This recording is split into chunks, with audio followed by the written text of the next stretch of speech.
네, 감사합니다. 오늘 오전에 같이 보실 말씀은 디모데전서 6장입니다.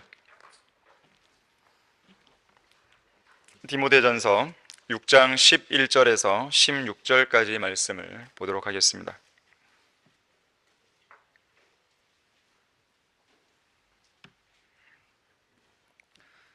자, 6장 11절부터 보시면요. 그러나 오 하나님의 사람인 너는 이것들을 피하라. 그리고 의와 경건과 믿음과 사랑과 인내와 온유를 추구하라. 믿음의 선한 싸움을 싸우라. 영원한 생명을 붙잡으라. 이를 위하여 내가 또한 부르심을 받았고 많은 증인들 앞에서 선한 고백으로 고백하였느니라. 만물을 살리시는 하나님 앞에서와 폰티오 빌라도 앞에서 선한 고백으로 증거하셨던 그리스도 예수 앞에서 내가 너에게 명하노니 우리 주 예수 그리스도께서 나타나실 때까지 흠없고 책망받을 것도 없이 이 명령을 지키라. 자기 때가 되면 주께서 나타나시리니 그분은 복되시고 유일하신 통치자시오 만왕의 왕이시며 만주의 주시라. 오직 그분만이 불멸하시며 어떤 사람도 접근할 수 없는 빛 가운데 거하시며 어떤 사람도 보지 못하였고 또 볼 수도 없는 분이시니 그분께 영원한 존귀와 능력이 있기를 원하노라. 아멘. 다 같이 기도하겠습니다. 감사하신 하나님 아버지, 아름다운 예배를 드릴 수 있도록 해주셔서 감사드립니다. 아름다운 찬양과 또 아름다운 기도와 또 아름다운 특송을 인해서 감사를 드립니다. 이 시간 다시 한번 우리의 마음을 하나님의 말씀 앞에 모으기를 원합니다. 우리의 마음을 열어주시고 지각을 열어주시고 지성의 눈을 밝혀주십시오. 마땅히 우리가 깨달아야 할 것들을 우리에게 깨우쳐 주십시오. 우리에게 바꿔야 될 것들을 바꿀 수 있도록 도와주십시오. 마음과 생각에 변화를 주시고 우리의 행동과 삶에도 변화를 주십시오. 강력한 하나님의 말씀의 능력이 우리 마음을 휘젓고 우리의 마음을 움직일 수 있도록 이 시간 역사해 주십시오. 모든 걸 주님께 부탁드립니다. 주 예수 그리스도 이름으로 기도했습니다. 아멘. 하나님의 사람이라는 제목으로 설교하겠습니다. 하나님의 사람. 시리아 안티옥에서 교회 안에 속한 구원받은 성도들, 그리스도의 제자들을 향해서 그리스도인이라는 호칭이 처음으로 불렸죠. 그리스도인이라는 호칭은 쉽게 말하면 그리스도의 사람이란 뜻입니다.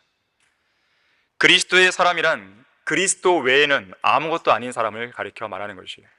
그리스도 외에는 아무것도 아닌 것이에요. 그리스도가 오직 전부인 것이죠. 오직 예수 그리스도를 믿음으로 구원받았고 예수 그리스도의 음성만 들으며 예수 그리스도만 따라가는 사람입니다. 예수 그리스도를 통해서만 인생의 의미를 찾을 수 있기 때문에 그리스도인들의 유일한 소망은 주님이 빨리 오시는 것이에요. 다시 말하자면 성경대로 믿고 구원받았을 뿐만 아니라 성경을 최종 권위로 믿고 실행하는 그 사람, 이 사람만이 그리스도인, 그리스도의 사람이라 불릴 자격이 있는 거예요. 여러분은 어느 누구를 만나더라도 구원을 받았다는 이유 하나만으로 그리스도인이라고 부르시면 안 됩니다. 그거는 정확한 정의가 아니에요. 시리아 안티옥에서 그리스도인이라고 처음 불렀을 때는 제자들 향해서 불린 거예요. 구원을 받았을 뿐만 아니라 제자로서 살아야 되는 것입니다. 그래야 그리스도인이라 불릴 자격이 있는 거예요.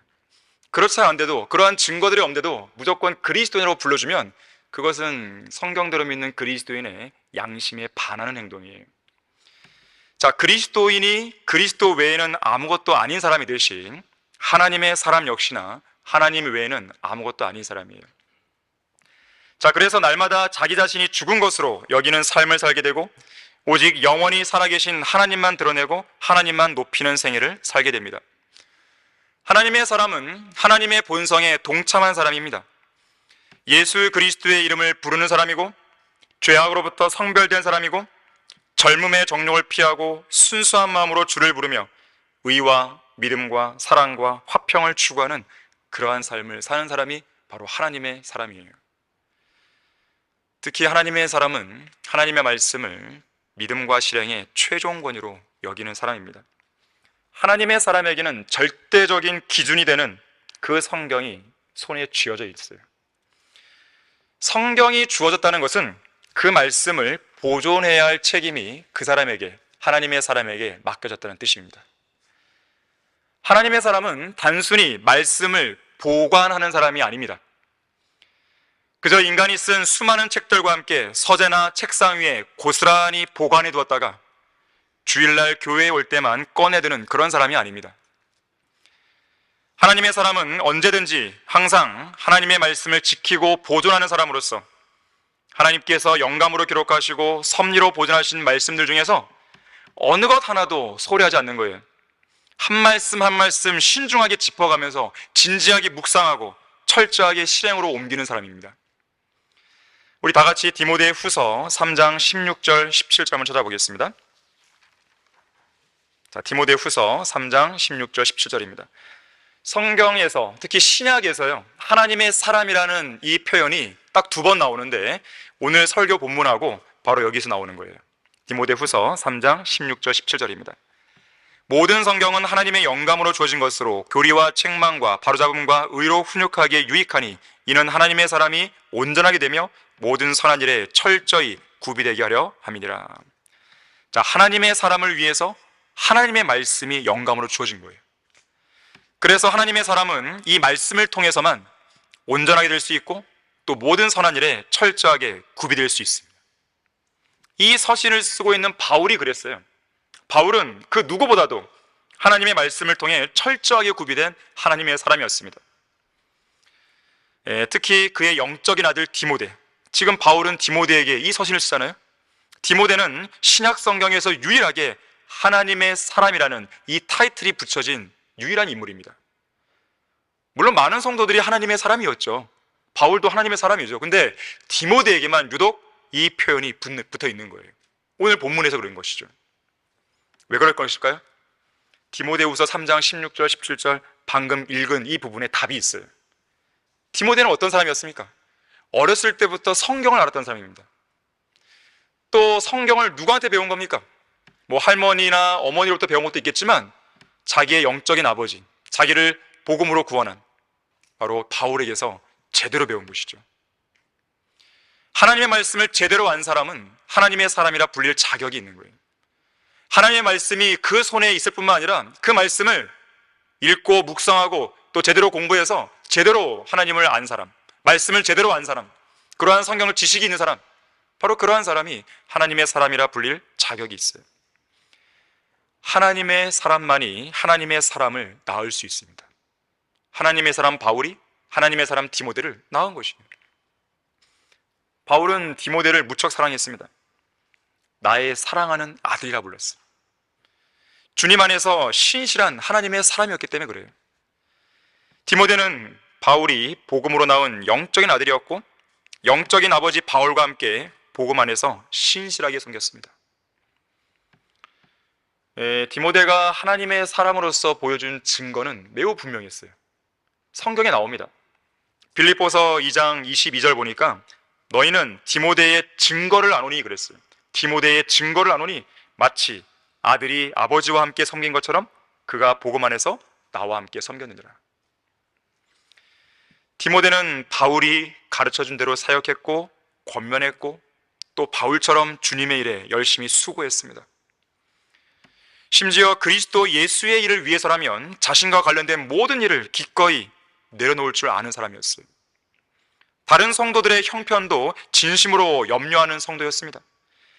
다른 지체들이 겪는 힘든 문제들도 자주 돌아보곤 했던 신실한 동역자 중에 가장 신실한 동역자였어요. 하나님의 사람인 바울의 사역도 중요하지만 하나님의 사람인 디모데의 동역자로서의 사역도 매우 중요한 것이죠. 교회 안에 디모데처럼 같은 믿음과 진리를 따라 영적인 목자와 생각을 같이 하고 함께 사역을 동역해 나갈 수 있는 그런 성도가 많아야 돼요. 그런 성도가 많으면 많을수록 교회는 강성해집니다. 다른 말이 필요 없는 것이죠. 신앙은 말로 하는 게 아닙니다. 행동으로 하는 것이에요. 구원은 믿음만으로 받을 수 있지만 구원 이후의 삶은요, 행동으로 입증이 돼야 되는 거예요. 그리스도인으로서의 하나님의 사람으로서의 그런 모습을 드러내야 되는 것이에요. 자, 그러한 디모데에게 사도 바울은 오늘 본문에서 하나님의 사람으로서 마땅히 해야 할 일들을 명령하고 있습니다. 이 명령은 단순한 권면이 아닙니다. 이 명령은 만물을 살리시는 하나님 앞에서 하는 명령이에요. 선한 고백으로 증거하신 그리스도 예수 앞에서 내리는 명령입니다. 이 명령은 유일하신 통치자시오 만왕의 왕이시고 만주의 주시며 불멸하시고 어떤 사람도 접근할 수 없는 빛 가운데 거하시며 눈으로 볼 수도 없는 분, 영원한 존귀와 능력을 지니신 주 예수 그리스도 앞에서 주는 명령인 것이에요.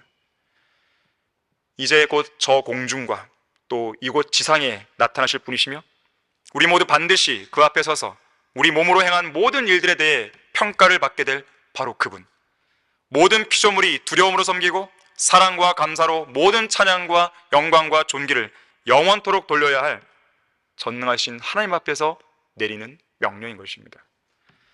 엄중하겠죠? 그냥 하는 명령이 아닙니다. 성경에는 많은 명령들이 있지만 이렇게 엄중한 명령은 없는 거예요. 이 명령에 엄중함을 안다면 하나님의 사람으로 서 있는 여러분들은 그 어떤 명령보다도 오늘에 주어지는 이 명령을 더 신중하게 받아들여야 될 것이에요.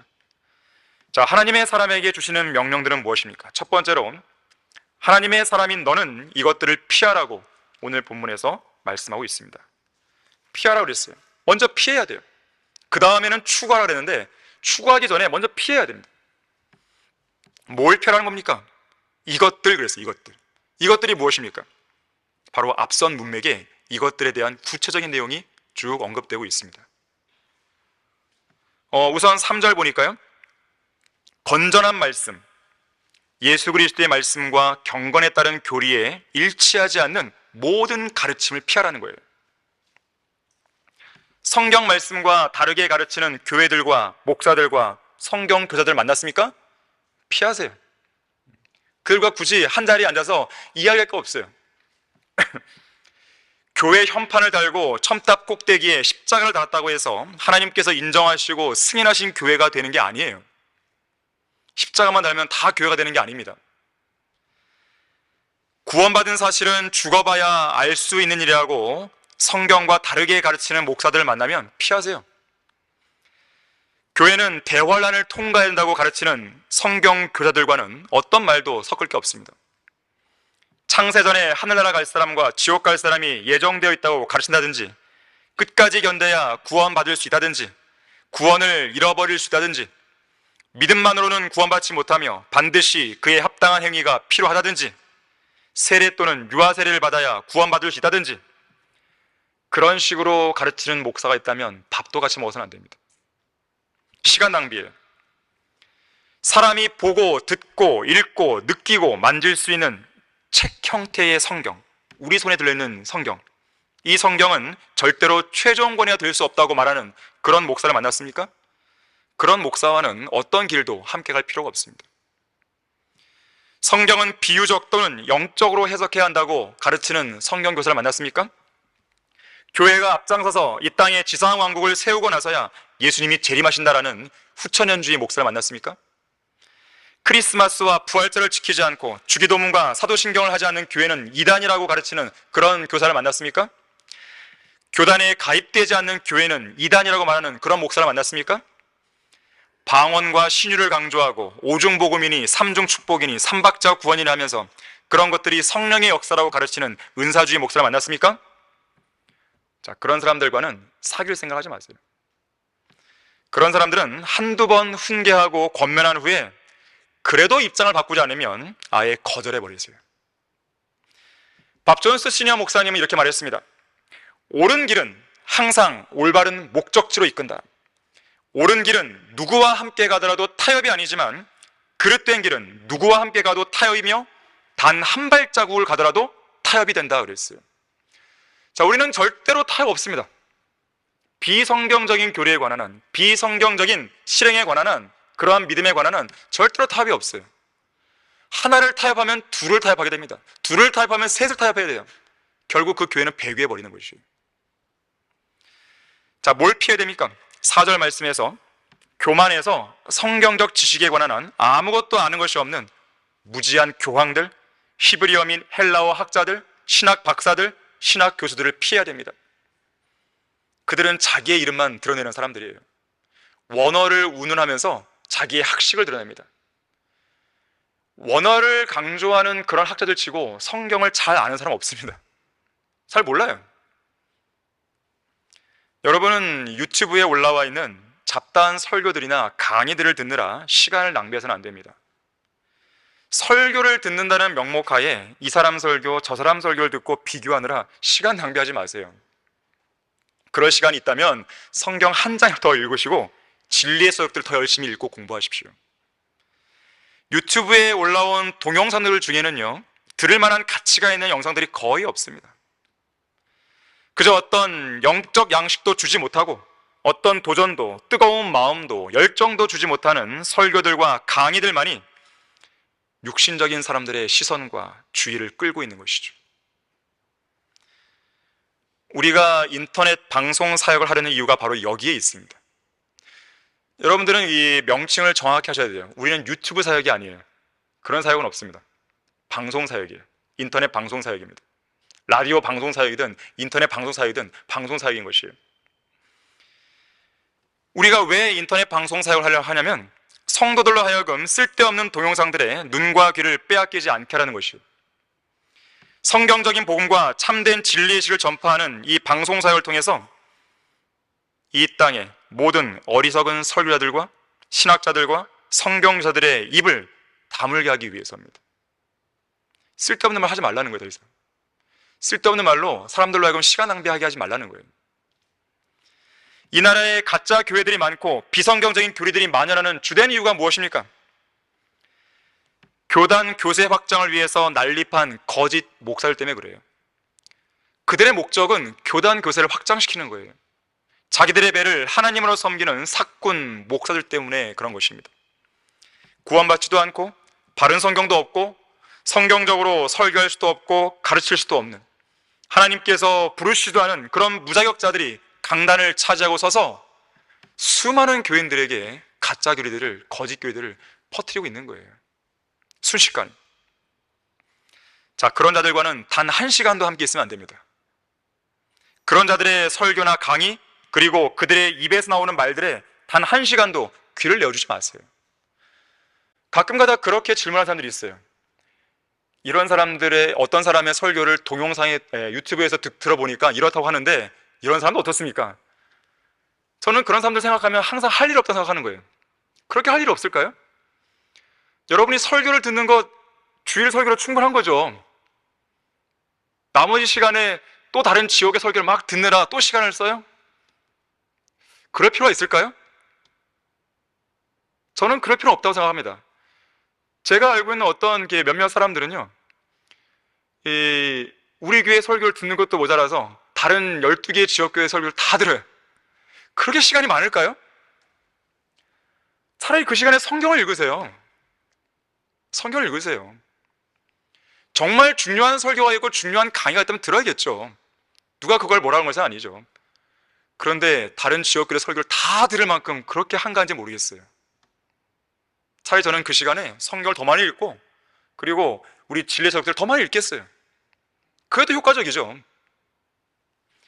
만약에 그러한 설교를 들을 만큼 설교를 많이 한다면 제가 매일같이 설교를 해야 되죠. 그러면 그렇지 않겠어요? 잘 생각하셔야 됩니다. 유튜브라고 하는 것은요, 잘못 사용하면요 파멸의 길을 걸 수 있는 거예요. 여러분의 시간만 낭비하는 것입니다. 주의하셔야 되는 겁니다. 자, 우리는 뭘 피해야 됩니까? 4절 말씀해 보니까 질문, 언쟁, 시기, 다툼, 악담, 사악한 의심을 피해야 돼요. 이런 것들을 피하십시오. 로마서 14장 1절에서는 의심스러운 쟁점을 피하라 그랬어요. 굳이 의심스러운 쟁점 가지고 성도들 간에 논쟁할 필요가 없습니다. 쟁점이 있으면 저한테 오시면 되죠. 신학교 강사들한테 가면 되죠. 디모데후서 2장 23절에서는 어리석고 무식한 언쟁을 피하라 그랬어요. 여러분, 성도들 사이에서 어떤 부서 안에서요, 장년부나 자매나 어떤 부서 안에서 어떤 이슈 가지고 논쟁할 필요가 없습니다. 거기서 싸우고 있을 이유가 없어요. 왜 시간 낭비해요? 저한테 오세요. 저한테 오셔서 어떻습니까? 물으면 되죠. 그러면 그냥 바로 해결되잖아요. 왜 서로 그런 논쟁 가지고 서로 감정 상해가면서 그러냐고요. 누가 그걸 좋아하겠습니까? 마귀가 좋아하는 것이죠. 그거는 성경대로 믿는 그리스도인의 올바른 모습이 아닙니다. 그런 불필요한 논쟁을 이 화두로 꺼낼 이유가 없어요. 궁금하면 오세요. 언제든지 물어보십시오. 명쾌하게 답해드릴 테니까.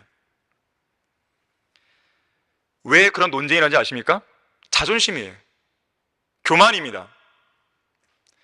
잠언의 말씀에도 다툼은 오직 교만으로만 온다 그랬어요. 디모데전서 6장 20절에서는 비속하고 허황된 말장난과 거짓되이 일컬어지는 과학의 반론을 피하라 했습니다. 또 본문 이어지는 5절에서 마음이 부패한 자들과 진리를 상실한 자들, 그리고 이익이 뭡니까? 돈을 많이 버는 거죠. 이것을 경건이라고 생각하면서 무익한 논쟁이나 일삼는 사람들도 피해야 됩니다. 이 나라 기독교계 안에는 마음이 부패한 자들이 질비해 있어요. 그들은 마음뿐만 아니라 교리까지도 부패인 자들입니다. 자, 그들의 마음이 부패한 이유가 뭘까요? 그들이 갖고 있는 성경이 부패했기 때문에 그래요. 그들의 교리가 부패한 이유는 뭘까요? 그들의 성경이 오염되고 타락했기 때문에 그렇습니다. 변개된 성경을 영어로 corrupt 바이블 그래요. corrupt가 뭐예요? 부패했다는 거예요. 부패한 성경입니다. 썩은 성경입니다. 오염된 성경인 것이에요. 변개된 성경이에요. 부패한 성경을 쥐고 있는 사람은 절대로 하나님의 사람이 될 수 없습니다. 왜 그런지 아십니까? 하나님의 사람은 영감으로 기록되고 섭리로 보존된 그 성경만 하나님의 말씀으로 인정하는 사람이기 때문에 그런 거예요. 본문 5절에서는 그런 자들로부터 빠져나오라 그랬어요. 빠져나오라 그랬어요. 그 안에서 변화시켜라 이거 안 했어요. 빠져나오라 그랬어요. 하지만 오늘날에도 한글 킹제임스 성경이 바른 성경임을 아는 사람들 중에서도요, 여전히 빠져나오지 못한 사람들이 있습니다. 성별하지 못한 거예요. 결국 그 사람은 그 안에서 계속 시간 낭비하는 겁니다. 빠져나와서 성경대로 믿는 사람들의 대열에 서서 빨리 성장해 나가는 것이죠. 주님의 일꾼이 되는 것입니다. 배교한 기독교계에 1년이든 2년이든 10년이든 계속 있어 보세요. 그 사람의 영적인 생활만 계속 파괴되는 거예요. 빨리 나올수록, 그 나오는 시점이 빠르면 빠를수록 그 사람의 성장 속도는 훨씬 더 빨라집니다. 그건 제가 경험한 것입니다. 저도 과거에 제도권 교회에서 있었단 말이에요.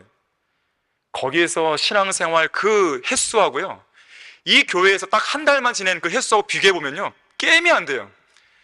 이 교회에서 한 달만 제대로 들었어도요, 그 사람의 성장과 열매는요 다릅니다. 달라요. 아마 여러분 느끼실 겁니다. 이 강단의 설교 한 번만 들어보세요. 다른 설교를 들을 수 있는가? 못 듣습니다. 저도 그랬으니까요. 또 9절에 보니까요, 부유하게 되려고 한 자들과 더불어서 유혹과 올무와 여러 가지 어리석고 해로운 정욕에 빠지지 말고 오히려 그런 파멸과 멸망을 피하라 그랬어요. 부유하게 되려고 할 필요 없습니다. 부유하게 되려고 할 때는요, 반드시 목적이 있어야 돼요. 왜 부유하게 될 것이냐? 저는 주님을 위해 사용하겠습니다. 그럼 하나님 복 주시겠죠. 왜 복을 안 주시겠습니까? 저는 제가 잘 먹고 잘 살게요. 그 복 주시겠습니까, 하나님께서? 그렇게 되는 순간 배교해 버릴 텐데. 하나님이 잘 아시죠, 사람의 속성을. 10절에서도 돈을 사랑하는 걸 피하라 그랬습니다. 자, 이 외에도 여러분들이 성경에서 피하라는 명령에 대해서 한번 찾아보세요. 예를 들면 이런 게 나와요. 고린도전서 6장 18절 보니까 음행을 피하라 했어요. 음행을 피하라. 또 고린도전서 10장 14절 보니까 우상 숭배를 피하라 그랬어요. 데살로니가전서 5장 22절 보니까 악은 어떤 형태든지 피하라 그랬어요. 그냥 악은 피하라 이렇게 안 했어요. 어떤 형태의 악이라도 다 피해야 돼요. 어떤 형태의 죄나 악도 용납해서는 안 됩니다. 죄가 여러분의 마음속으로 들어오기 위해서 마음 문 앞에 잔뜩 웅크리고 있을 때 문단속을 철저히 하셔야 돼요. 단호히 거절하고 주먹을 휘두르든지 발길질을 하든지 모든 방법을 동원해서 죄를 쫓아내야 돼요. 자, 하나님의 사람에게 주시는 명령들은 무엇입니까?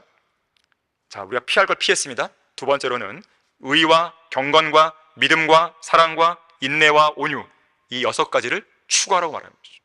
추구하라 했어요. 하나님의 사람이 추구해야 할 대상은 세상 사람과 달라요. 본질적으로 다릅니다. 하나님의 사람이 추구해야 할 대상은 육신적인 성도들이 추구하는 것과 달라요. 하나님께서 좋아하시는 것을 좋아하고, 하나님께서 싫어하시는 것을 싫어하고, 하나님께서 원하시는 것을 추구할 수 있어야 됩니다. 세상이 좋아하고 세상이 원하고 세상 사람들의 귀를 즐겁게 해주고 세상이 인정해주는 그런 사람 되려고 노력하지 마세요. 제일 한심한 그리스도인입니다. 그리스도인이 뭐가 부족해서 세상 사람들의 그런 장단에 맞춰서 살아낸단 말이에요. 세상 사람들을 향해 호령해야죠. 당당하게 서야죠. 나는 아는 게 없는데요? 아는 게 없어서 세상 사람들 앞에서 우리가 당당히 못 섭니까? 그럼 아는 게 많으면 당당히 설 수 있습니까? 그런 건 없습니다. 여러분이 진리의 지로 무장하면요, 담대해집니다. 두려운 게 없어져요. 어떠한 사람도요, 두려운 게 없어집니다. 그 사람이 대통령이든 정치가든 두려운 게 없어집니다. 진리의 지로 무장하셔야 됩니다. 여러분이 하나님 안에서 하나님의 길, 그 정도를 걸으면요, 두려울 게 없는 거예요. 자, 하나님의 사람이 추구해야 할 6가지가 있는데, 첫 번째는 의예요. 십자가에서 모든 죄에 대해 대속을 이루신 예수 그리스도를 통한 구원의 결과로서의 그 의로운 삶을 추구해야 됩니다. 하나님의 사람이 의를 추구해야 하는 이유가 뭘까요? 바로 우리 안에 하나님의 의이신 예수님이 계시는 거예요. 의와 불의가 어떻게 함께 할 수 있겠습니까? 우리 안에는 의가 있기 때문에 불의와 함께 할 수가 없는 거예요. 주 예수 그리스도의 은혜 안에서 이미 의롭게 되었기 때문에 의를 추구하고 의롭게 행해야 되는 것입니다. 특별히 그 의를 추구하되 우리의 의이신 예수 그리스도의 재림을 간절히 사모해야 되는 것이죠. 또 재림을 간절히 기다리는 성도들을 위해서 마련된 의의 면류관을 추구할 수 있어야 되는 것이죠. 의를 추구하는 사람은 예수님의 재림을 기다립니다. 예수님의 재림을 기다리는 사람은 하나님의 사람이에요. 여러분은 성경에서 최초로 하나님의 사람이라고 불렸던 사람이 누구인지 아십니까? 바로 모세입니다. 한번 찾아보겠습니다. 신명기 33장 1절입니다. 신명기 33장 1절 말씀을 보시면 하나님의 사람 모세가 죽기 전에 이스라엘 자손을 축복한 그 복이 이러하니라 그랬습니다. 신명기 33장은 모세가 죽기 전에 이스라엘을 축복하면서 남긴 마지막 유언입니다. 자, 그런데 이것은 단순한 축복이나 단순한 유언이 아니에요. 이것은 예수 그리스도의 재림에 관한 예언입니다. 거기 이어지는 2절, 3절 보십시오. 그가 말하기를 주께서 시내에서 오시어 세일에서 일어나시고 파란 산에서 비치시며 그가 수많은 성도들과 함께 오셨으니 그분의 오른손으로부터 그들을 위한 불같은 율법이 나갔도다. 정녕 그분께서 그 백성을 사랑하셨으며 모든 그분의 성도가 주의 손 안에 있으니 그들이 주의 발 아래에 앉아서 모두가 주의 말씀들을 받으리다 하더라. 자, 하나님의 사람인 모세가 재림을 예언한 것이에요. 자, 이것은 하나님의 사람이 선포해야 할 메시지가 무엇인지를 우리에게 잘 보여주는 거예요. 세상 제도권 교회들이 하나님의 사람들로 가득 찼다면 또 그러한 제도권 교회 교인들을 양육하는 그 목사가 하나님의 사람이라면 예수님의 재림을 이야기해야 돼요. 오늘날 교회들이 완전히 배교했다는 사실은 설교 강단에서 예수 그리스도의 재림을 선포하지 않는다는 것, 이 한 가지만으로도 알 수가 있는 거예요. 재림을 말하지 않습니다. 주로 어떤 설교를 합니까? 자신을 향한 하나님의 뜻을 찾는 방법, 긍정의 힘, 적극적인 사고방식, 스트레스와 긴장 해소하기, 아내를 행복하게 해주는 방법, 지역사회를 위해 기여하고 직장과 대학교에서 세상 사람들과 좋은 관계를 유지하는 것, 어떻게 하면 성공할 수 있는가? 종교적인 의식들과 행사들, 세계 평화와 이 세상을 더 살기 좋은 곳을 만드는 것, 이런 것들이에요. 그래서 사람들에게 가려운 길을 즐겁게 해줄 만한 그런 말들을 하는 것입니다. 성경적인 설교를 하는 목사를 좀처럼 찾아볼 수가 없습니다. 거의 없어요. 예수 그리스도의 재림을 믿지 않는 사람들, 재림에 관해 설교하지 않는 자들은 하나님의 사람이 아닙니다. 자칭 나는 하나님의 종이다, 하나님의 일꾼이다, 나는 목사다라고 말하는 자들을 시험해 볼 수 있는 시금석이 있어요. 그 사람이 예수님의 재림을 믿는지 안 믿는지를 보십시오. 예수님의 재림을 설교하는지 안 하는지 보십시오.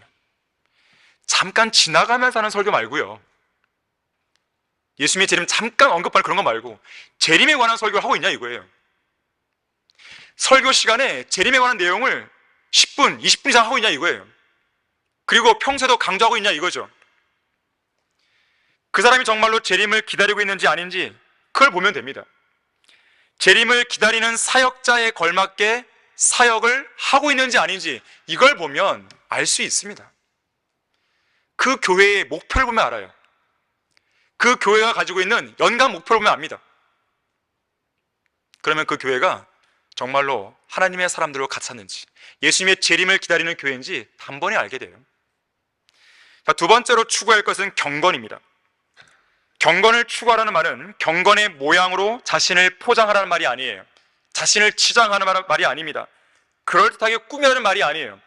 여러분은 절대로 누군가에게 보여주기 위한 신앙생활을 하시면 안 됩니다. 성경대로 믿는 사람들 흉내내면 안 됩니다. 여러분 자신만 손해가 되는 거예요. 정말로 경건의 능력을 갖추셔야 됩니다. 이익이 경건이라 생각하는 자들에게서는 그러한 능력을 찾아볼 수 없어요. 그들에게는 성경대로 믿고 시행할 용기도 없습니다. 능력도 없어요. 그래서 그들은 늘 세상 눈치나 보는 것이죠. 세상 사람들의 호감을 사기 위해서 그들의 사역을 펼쳐나가는 거예요. 왜 그런지 아십니까? 경건의 능력을 강조하는 순간, 세상을 사랑하지 말라고 그렇게 설교하는 순간 교인들이 떠납니다. 헌금 액수가 줄어드는 거예요. 교인 수가 줄어드는 것은 곧 헌금 액수가 줄어드는 것 직결되는 것입니다. 그래서 코로나가 왔을 때요, 목사들이 제일 두려워했던 것이 바로 그것이었어요. 헌금 액수가 줄어드는 것이. 성경은 경건이야말로 모든 일에 유익하다고 그랬습니다. 이익이 경건이 아니고 경건이 이익인 것이에요. 경건한 삶은 거저 주어지는 게 아닙니다. 경건한 삶에는 훈련이 필요해요. 경건의 훈련이 필요합니다. 노력이 필요합니다. 일정한 훈련이 필요합니다. 때로는 강도 높은 훈련이 필요할 때가 있습니다. 하나님의 말씀과 기도를 통해서 주님과 지속적으로 교제하고 하나님의 뜻에 일치하는 그런 훈련을 하셔야 돼요. 항상 하나님을 첫째로 사랑하고 두려워함으로써 경건의 훈련을 게을리해서는 안 됩니다. 경건의 훈련을 포기하는 순간 육신적인 사람으로 전락해버리는 것이죠. 세 번째로 믿음을 추구해야 됩니다. 믿음. 성도들에게는 믿음이 중요합니다. 하나님의 사람은 믿음으로 구원받은 사람들입니다. 믿음으로 신앙생활을 유지하는 사람이에요. 어떤 이들은 영적 생활을 믿음으로 하지 않고 감정으로 합니다. 사람의 감정은 하루에도 수십 번도 더 변하기 때문에 감정으로 신앙생활을 하는 사람은 늘 불안정해요. 어떤 날은 기분이 좋아서 하나님을 잘 섬깁니다. 어떤 날은 기분이 좋지 않아서 하나님을 못 섬깁니다. 감정이 좋은 날은 하나님이 함께 계시는 것 같아요. 감정이 좋지 않은 날은 하나님이 함께 안 계시는 것 같아요. 이건 믿음이 아니에요. 냄비 근성을 버리세요. 한참 끌어올랐다가 푹 꺼지는 그런 그리스도인은 하나님의 사람이 아닙니다. 그런 사람은 결국 폭풍우에 이리저리 밀려다니다가 파손해버립니다. 믿음이 파손해버리는 거예요. 하나님의 사람은 믿음을 추구함으로써 그 믿음을 굳게 붙들어야 되는 것이죠. 자, 하나님의 사람이 추구할 대상 네 번째는 사랑이에요. 이 사랑은 누가 줬습니까? 하나님이 주신 것이. 로마서 5장 5절에서는 소망이 부끄럽지 않은 것은 우리에게 주신 성령에 의하여 하나님의 사랑이 우리 마음속에 부어졌기 때문이라고 했어요. 자, 우리 마음속에 하나님의 사랑이 부어졌어요. 자, 우리의 힘으로는 사랑할 수 없습니다. 우리의 힘으로는 사랑할 수 없어요. 옆에 있는 지체조차도 사랑하기 어려워요. 우리의 힘으로는. 하지만 우리 안에 부어져 있는 하나님의 사랑을 가지고 사랑해야 돼요. 하나님, 저의 힘으로는 안 됩니다. 저를 대신해서 주님의 사랑을 보여주십시오. 주님의 사랑을 나타내 주십시오. 주님께서 저를 대신해 사랑해 주십시오. 하나님의 사랑이 우리 안에 부어져 있어요. 하나님의 사람은 구원받기 이전에는 결코 하지 못했던 사랑을 이제는 할 수 있게 된 거예요. 돈을 사랑하고 자기 자신을 사랑하고 육신의 정욕과 안목의 정욕과 생의 자랑을 사랑하고 세상이나 사랑하며 살았던 그 사람이 구원받은 이후로, 하나님의 사랑이 부어진 이후로 이제는 제대로 된 사랑을 할 수 있게 된 것입니다. 다시 말하자면 하나님을 사랑하게 됩니다. 성경을 사랑하게 돼요. 성도들을 사랑합니다. 찬양과 경배를 사랑합니다. 죄송합니다. 예배를 사랑하게 된 것이죠. 주님 안에 있는 모든 것을 사랑하게 됩니다. 주님을 기쁘시게 드리는 모든 것을 사랑하게 됩니다. 이 사랑은 저 하늘에서 내려온 사랑이에요. 우리 안에 충만하게 부어져 있는 사랑입니다. 여러분이 마음만 먹으면 이 사랑을 얼마든지 활용할 수 있어요. 하나님 안에서 우리에게 주어진, 선물로 주어진 그 사랑을 우리는 쓰면 되는 것입니다. 다섯 번째로, 인내를 추구해야 됩니다. 경건하게 살고자 하는 모든 사람에게는 박해와 고난이 있기 때문에 여기에는 인내가 필요합니다. 또한 우리는 보이는 것이 아니라 보이지 않는 것을 믿고 바라는 사람들이기 때문에 인내가 필요합니다. 노아의 대홍수 때 노아는 120년 동안 인내가 필요했습니다. 의의 전파자로 살아가는 데 있어서 인내가 필요했어요. 또한 노아의 방주 안에 그 있는 1년의 기간 동안 역시 인내가 필요했습니다. 그 기간 동안 하나님, 저 언제 나가요? 이런 말 안 했어요. 120년 동안 주님 언제 비 오는 겁니까? 이런 말 안 했어요. 인내로 주님만을 믿고 확신하면서 기다린 것이죠. 주님 언제 오십니까? 물론 이런 말 할 수 있겠죠. 우리의 마음이 너무 간절하니까. 하지만 그런 가운데서 우리가 불평하는 것이 아니라 주님께서 하루라도 속히 빨리 오시기를 간절히 바라는 그 마음에 우리의 믿음의 선한 싸움을 인내로 묵묵히 감당해 나가는 것이에요. 마지막 여섯 번째로, 온유를 추구해야 됩니다. 모든 사람들에게 온유해야 되고 때로는 반대하는 자들을 온유함으로 바르게 잡아주어 그들로 하여금 진리를 깨닫게 해줄 필요도 있습니다. 가족을 구원하는 것이 가장 힘듭니다. 가장 힘들어요. 왜 그럴까요? 나를 너무나 잘 알아요. 나의 문제를 너무나 잘 알기 때문에 가족을 구원하기가 가장 힘듭니다. 그래서 가족을 구원할 때는 인내가 필요해요. 자, 우리 가운데서 영적 전쟁을 가정 안에서 치르는 그런 형제 자매들이 있습니다. 저는 그들의 고충을 잘 알아요. 하지만 그럴 때일수록 인내가 필요합니다. 인내가 필요해요. 서두르면요 더 안 돼요. 이를 그르칩니다. 여러분의 아내를 성경대로 믿는 사람들로 인도하기를 원하십니까? 여러분의 남편을 성경대로 믿는 사람들로 인도하기를 원하세요? 인내의 기도가 필요합니다. 인내의 기도가 필요해요. 성경적인 지식에 관한 한 절대로 타협하면 안 되지만 다른 모든 것들은 다 양보하셔야 돼요. 뭘 위해서? 진리의 말씀으로 그 사람을 인도하기 위해서요. 하지만 진리의 식만큼은 양보하시면 안 돼요. 절대로. 인내가 필요합니다. 그리고 온유가 필요한 것이죠. 이 온유란 것은요, 흔히들 오해하듯이 그저 유약하고 피동적이며 무조건 양보만 하고 화도 내지 않고 무기력하고 기가 죽어 있고, 그게 온유 아닙니다. 오히려 온유는 하나님을 두려워하는 가운데 겸손한 겁니다. 주님의 말씀에 순종하면서 자신을 낮추는 거예요. 불의에 대해서는 담대하게 항거하면서 모든 악에 대해서는 용기 있게 대적하면서 복음 전파와 진리 수호를 위해서라면 담대함과 불굴의 의지와 믿음으로 무장하면서 부드러운 태도로 다가서는 것이에요. 온유는 달콤하고 부드럽고 느글느글하고 나긋나긋하고 스마트하고 허허실되고, 그게 온유 아닙니다. 오해하시면 안 돼요. 모세는 온유한 사람이었죠. 죄를 지은 이스라엘 백성들 앞에서 십계명을 어떻게 했어요? 해버렸습니다. 참 대단히 온유하죠. 불의에 대해서는요 가만히 있으면 안 됩니다. 누군가 여러분에게 비진리를 이야기하고 성경을 폄훼합니까? 가만히 계시지 마세요. 왜 그걸 당하고 계십니까? 당장 그 사람의 입을 막아야 됩니다. 손으로 막는 게 아니라 성경적인 말씀을 제시해서 당신은 큰 죄를 지은 것이라고 이야기할 수 있어야 됩니다. 온유는 겸손하되 굳건해야 되는 것이에요. 온화하되 강건해야 돼요. 명랑하되 경박하지 말아야 됩니다. 친절하되 엄숙해야 돼요. 진지하되 기쁨에 넘쳐야 됩니다. 이게 온유예요. 양면성이 있습니다. 온 우주에서 가장 마음이 온유하고 겸손하신 분은 예수 그리스도시죠. 자, 그런데 예수 그리스도께서는 사복음서에서 79절 이상을 지옥에 대해 말씀하셨어요. 온유하신 분이. 특히 8번에 걸쳐서 지옥에 관해 설교했어요. 3년 반의 공생의 기간을 고려해보면 6개월에 한 번꼴로 지옥을 설교하신 거예요.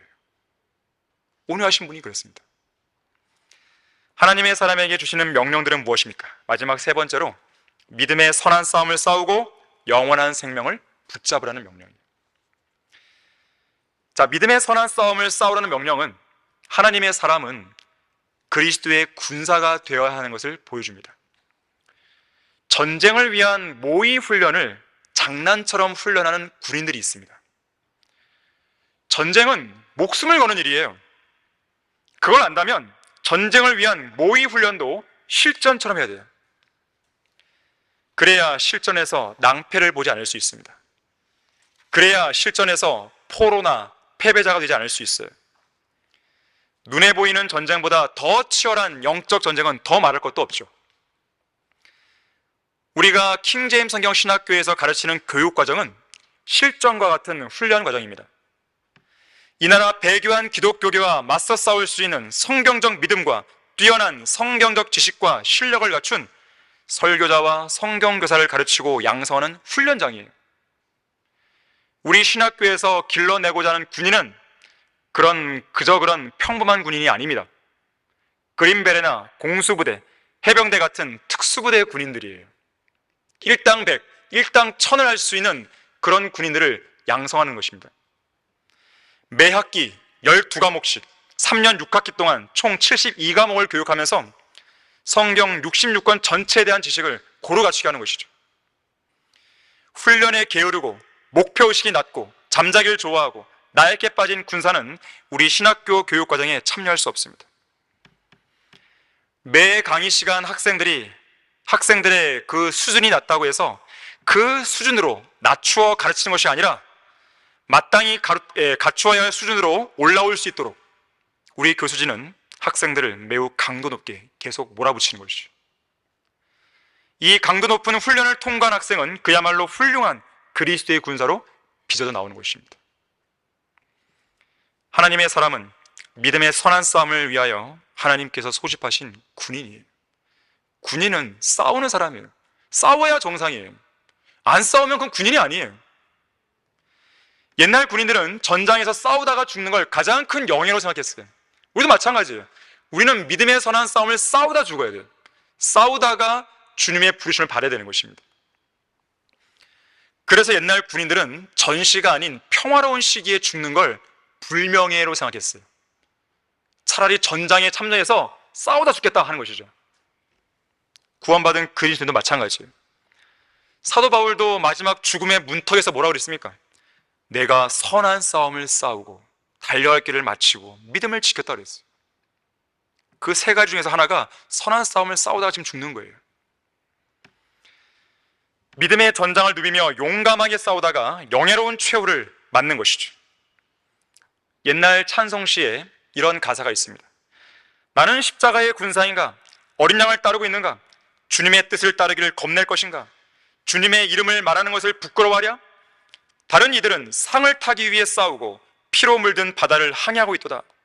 내가 창공에 올라가서 꽃들로 만든 안락의 침상에서 나 혼자 누워있으랴 그랬어요. 혼자 누워있겠습니까? 다른 사람 다 싸우고 있는데. 여러분들은 하나님의 사역에 있어서요 방관자가 되어서는 안 됩니다. 어떠한 형태로든지 여러분의 몫을 하셔야 돼요. 그 몫이 무엇인가는 제가 알려드릴 수는 없어요. 여러분이 찾는 것이에요. 그것이 기도다, 기도하시는 거예요. 물질로 후원하는 것이다, 하시면 돼요. 직접 몸으로 뛰는 것이다, 뛰시면 되는 겁니다. 나는 지금 몸으로 뛸 수 없다, 기도하시면 되는 거예요. 어떠한 형태든지. 단 한마디에 위로를 할 수도 있잖아요. 단 한마디에 격려할 수 있잖아요. 자, 하나님의 사역에 동참하는 방법은 여러 가지입니다. 문제는 마음의 문제예요. 내가 어떻게 할 것인가. 함께 싸워야 돼요. 함께 일해야 돼요. 함께 이 경주를 달려가야 되는 것이에요. 우리는 함께 단체상을 받을 수 있어야 됩니다. 어떤 한 사람만 독보적으로 뭔가를 해서 하는 게 아니에요. 우리 성경대로 믿는 그리스도인의 대열에 선 사람들은 성경대로 믿는 그리스도인으로서의 그런 멋있는 단체상을 얻을 수 있어야 되는 거예요. 그리스도인은 첫째도 군인이요, 둘째도 군인이요, 셋째도 군인임을 잊지 말아야 됩니다. 하나님께서 세우신 모든 신실한 일꾼들의 공통점은 그들이 끝까지 싸웠고 끝까지 달렸다는 거예요. 단 한 번도 자신에게 주어진 칼을 제멋대로 중간에 내려놓은 적이 없어요. 달리다가 그만둔 사람 없습니다. 몸이 약하거나 지식이 부족하거나 나이가 많다는 사실이 우리가 영적 전쟁에서 싸우지 못하는 그 이유가 될 수는 없어요. 빌리 선데이가 그랬잖아요. 죄와의 싸움에서 자기가 너무 늙어서 자신의 주먹과 발에 죄와 싸울 힘이 없다. 그러면 나는 잇몸으로라도 싸우겠다 그랬어요. 이가 없으면 잇몸으로 씹는다 그랬잖아요. 그런 광고보다 못한 사람이 되어야 되겠습니까? 그래서는 안 되겠죠. 세상 사람들은 수명이 닿으면 죽겠지만 하나님의 사람은 각자가 싸워야 할 그 전쟁이 끝나야 죽는 거예요. 주님께서 그만 달려라, 이제 됐다, 그때까지 하는 거예요. 자, 그런가 하면 하나님의 사람은 영원한 생명을 붙잡고 살아야 됩니다. 자, 이것은 영원한 생명을 얻기 위해서 인내의 행위로 끝까지 견뎌라, 그런 말이 아닙니다. 우리의 구원은 영원히 보장되는 것이에요.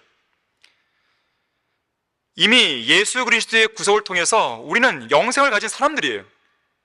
그래서 영생을 끝까지 지키기 위해서 뭘 해야 되는 게 아닙니다.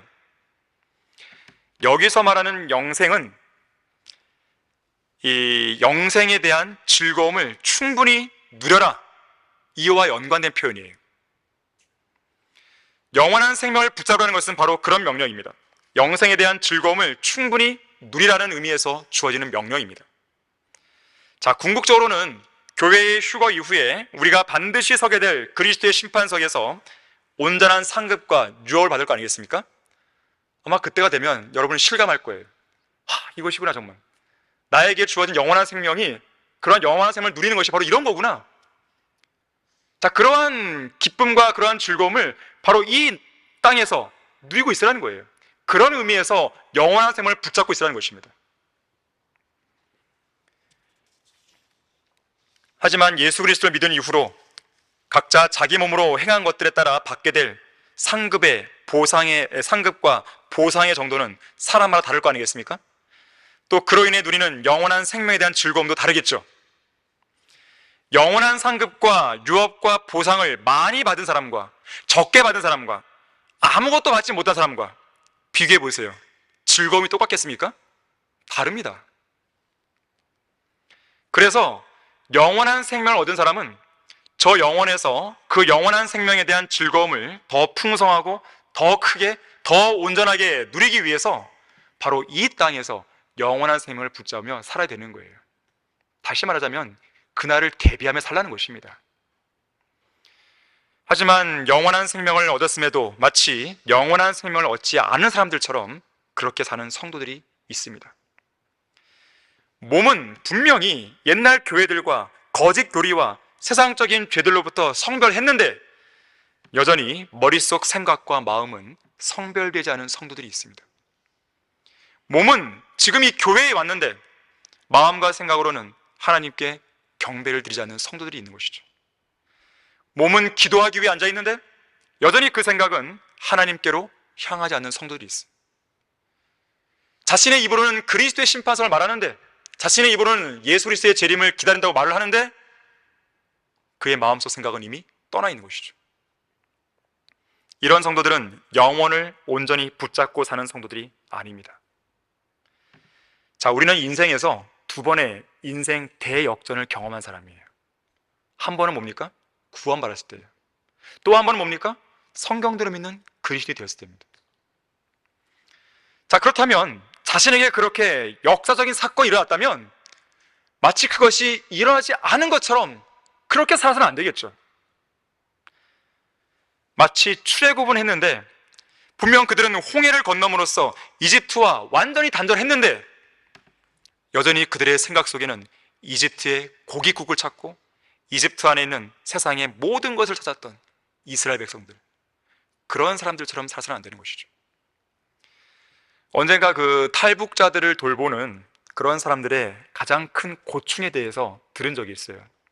가장 큰 고충이 뭐냐면 이 탈북자들의 생각을 바꾸는 거라 그래요. 자, 그들의 몸은 넘어왔잖아요. 그들의 몸은 공산주의 진영에서 자유주의 진영으로 넘어왔습니다. 하지만 그들의 생각은 아직도 공산주의 사고방식이 남아있는 거예요. 이미 예수 그리스도를 믿고 새로운 피조물이 되었는데 여전히 세상 사람처럼 살고 있는 그리스도인이 되면 안 되는 것이죠. 우리는 그런 사람들을 육신적인 그리스도인으로 부르는 거예요. 하나님의 사람이면서도 여전히 하나님의 사람처럼 살고 있지 않다면 문제가 심각합니다. 성경대로 믿는 교회에 다닌다면 성경대로 믿는 사람처럼 살아야 돼요. 영원한 생명을 얻었다면 영원한 생명을 얻은 성도답게 살아야 되는 거예요. 그것이 어떠한 삶입니까? 영혼을 바라보는 삶이에요. 영원의 가치를 두는 삶입니다. 이 땅의 삶의 문제에 대해서 전전긍긍하지 않는 사람이에요. 우리가 직면하는 현실적인 문제는 아무것도 아닌 거예요. 따지고 보면 고등학교 이 수험생들을 보세요. 고등학교 3학년 되면 수능이 가장 큰 벽이잖아요. 가장 큰 인생의 문제잖아요. 그런데 나중에 수능을 다 끝내고 나이가 들고 돌아보면 아무것도 아닌 생각이 든단 말이에요. 마찬가지입니다. 우리가 저 하늘에 갔을 때는요, 내가 왜 이런 현실적인 문제 때문에 전전긍긍했을까? 아마 그렇게 생각할 사람도 있을 거예요. 좀 높은 가치관을 가져야 돼요. 높은 시각, 높은 산 위로 올라가서요, 좀 세상 일들을 조망해 볼 수 있어야 됩니다. 결론을 맺겠습니다. 오늘 본문 14절에서는 우리 주 예수 그리스도께서 나타날 때까지 흠없고 책망받을 것도 없이 이 명령을 지키라고 그랬어요. 여러분이 하나님의 사람이라면 오늘 우리에게 주신 세 가지 명령을 주님 오실 때까지 지키는 거예요. 하나님의 사람은 그 인생이 다 끝날 때까지도, 다시 말해 죽는 그 순간까지도 하나님의 사람으로 남아 있어야 돼요.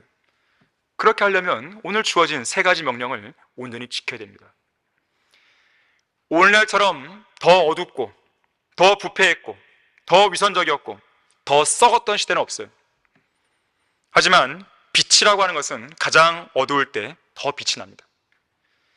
하나님의 명령을 실행하는 하나님의 사람은 가장 배교한 시대에 가장 빛을 발하기 마련이에요. 매 시대마다 하나님을 첫째로 사랑하고 첫째로 두려워하는 하나님의 사람들이 있어 왔지만 지금처럼 하나님의 사람들이 더 절실히 요청된 적도 없습니다. 하나님께서는 지금 그러한 사람을 찾고 계세요. 진리가 진리되지 못하게 만드는 그런 삶은 의미 없는 인생입니다. 하나님의 사람은 하나님의 사람으로 살 때에만 인생의 진정한 의미를 찾을 수 있어요. 여러분 모두가 하나님의 사람들로서 주님께서 오실 때까지 신실한 하나님의 사람으로 살아남기를 바랍니다. 다 같이 기도하겠습니다. 감사하신 하나님 아버지, 이 아침에 저희들에게 다시 한번 우리의 혼을 일깨워 주시고 우리의 마음의 영적인 양식으로 채우셔서 감사를 드립니다. 그리스도인답게 살 수 있도록 도와주십시오. 성경대로 믿는 그리스도인다운 그런 생애를 살 수 있도록 저희들의 마음과 생각을 변화시켜 주시고 우리의 마음과 생각이 항상 주님께로만 초점이 맞춰질 수 있도록 도와주십시오. 이 설교를 통해서 다시 한번 흐트러진 마음들을 새롭게 바로잡을 수 있는 그런 계기가 되게 해주십시오. 주 예수 그리스도 이름으로 기도했습니다.